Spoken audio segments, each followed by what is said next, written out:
Hi guys, maayong buntag. Karon lipay kay mi. Nagagaan sa grasa sa Ginoo.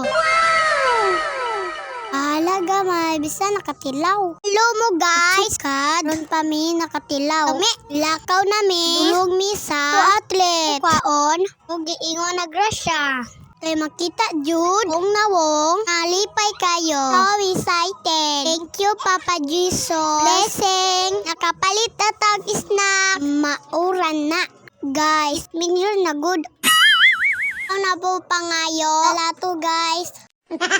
Kuna lang gipaulitan ako mangod og snack. Kay giuhaw daw siya. Dili na nato. Pilan ako mama. Kay manambok og samot. Ginaunya madaog. Ayaw kol! Ayaw kol! Mata pa ko kol! Pero atik ra guys, ano niya ko ato? Dita bitaw to. Tabang Lord!